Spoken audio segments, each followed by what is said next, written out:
truth and nothing but the truth. Thank you. Ms. Jackson, been working on this for a long time, right? Since sometime in August, I believe. Keep your voice up. Speak up, Keith. So it could hear you. Since sometime in August, I believe, first part of August, maybe. I'm not exactly sure of the date. Sometime first part of August. How many times do you think I asked you about this? A couple of times. I know that you don't say it, probably irrelevant, but I want to. Really long. This that I put into the record before about the request for the information. That's your letter to Mr. Casper Evans?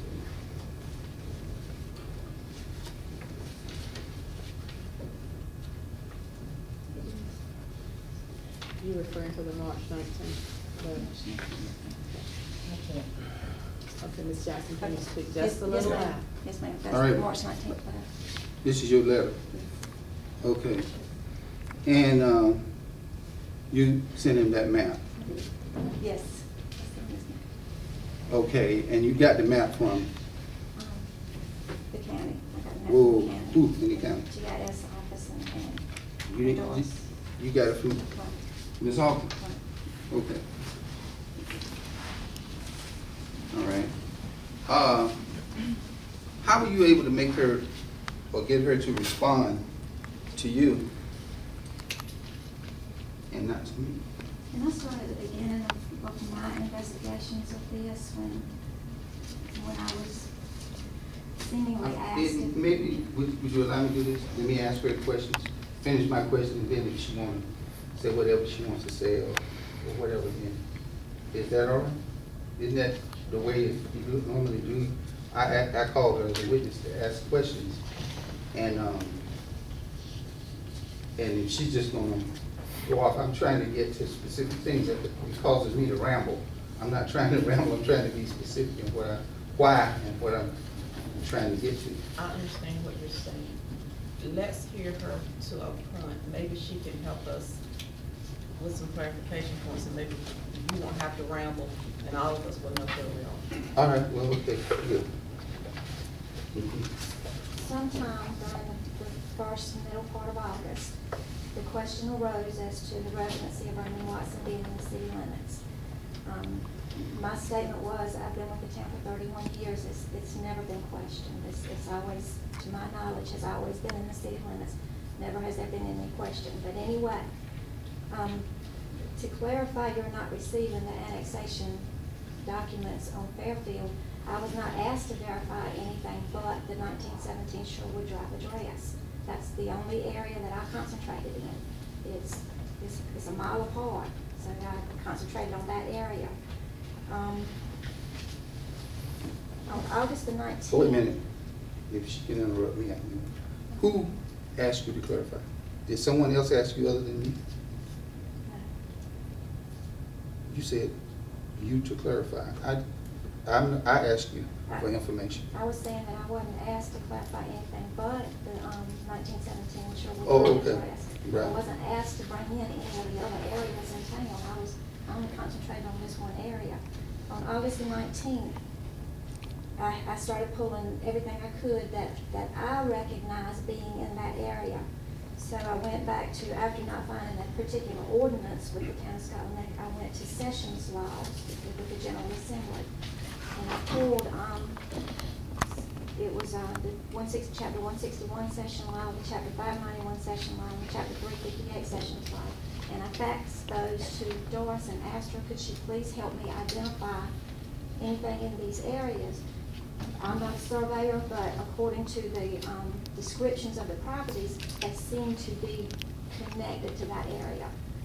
And I think she started probably with the oldest document and started working back, which was, as she has stated, was hard to identify because of the way it was written.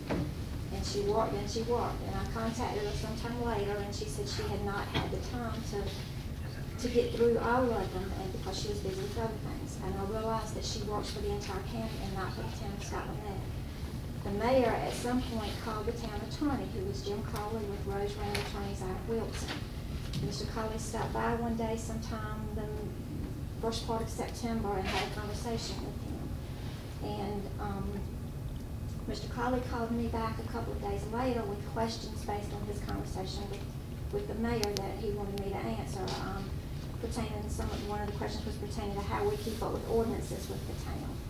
And at that time, I told him that that the 1959 161, and let me back up and state that the documents that I faxed to Doris, I made a copy for the mayor. I let him have a copy of what I had sent to her so that he would know what was being investigated.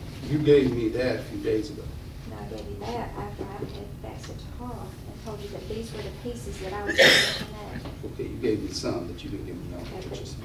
but that's the fact sheet that included what I faxed to her.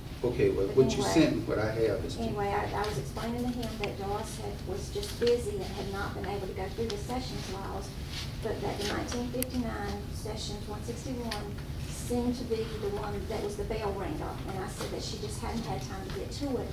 What I needed was for somebody to be able to read the descriptions on it because I cannot do it. And he said that if you will come to me, if you'll bring it to me, I will see if I can, map it out and see what it is.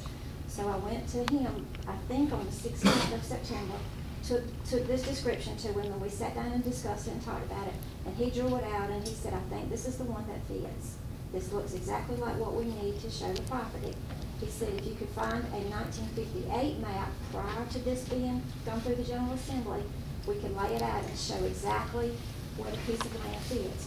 Well, at that point, I came back to Scotland Neck, and I thought, well, I've got to find the 1958 map now to match this with. I contacted her, I sent it back to Doris on the 17th, and I asked her if she had just 5 minutes, could she please look at this one sessions file that she had not already looked at to see if it would resemble anything in order to save time. And that's when she said this, I put it in, I put my coordinates in. The computer system has mapped it exactly. If you do a map layout, this clearly shows a piece of property that's within the city limits. And that's where I am today. Okay, so I spoke to the attorney and asked the attorney to give me something to give to the board expressing the importance of the boundaries of the town. He took that to mean that I wanted him to get involved in giving an opinion about whether Mr. Watson's in town or not. How about that? Now, his conversation with me was that you had asked him to determine if Mr. Watson is in town, and he stated that he would write an opinion based on whatever. I didn't ask him to do that. I don't know. That's hearsay, he's not here, and and it's just, what I'm looking for now is a 1958 map.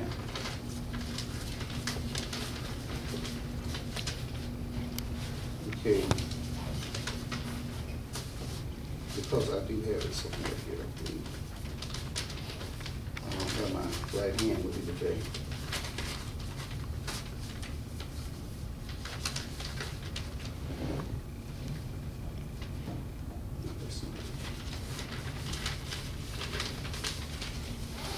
Okay, did you,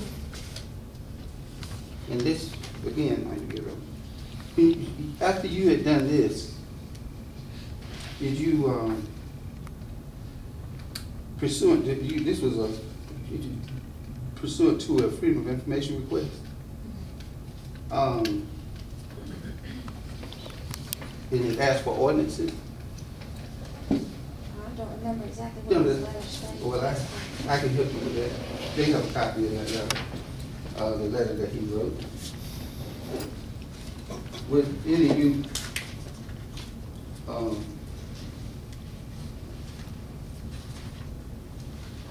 The letter that Mr. Edmonds Edmonds. wrote, yeah. It says, please send to me a certified copy of the ordinance or ordinances that show that 1917 Sherwood Drive is part of the incorporated municipality of Scotland Neck. Is that the letter? Does that look like the letter that you responded to? Okay, ma'am. Excuse me. When you're talking, just I'm looking sorry.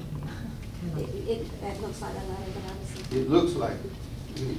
Can you find anything that's different from the letter? Well, I don't have my copy, so I, Okay, well, ma'am, I don't have my copy. I have a registered, they have registered, mark that's showing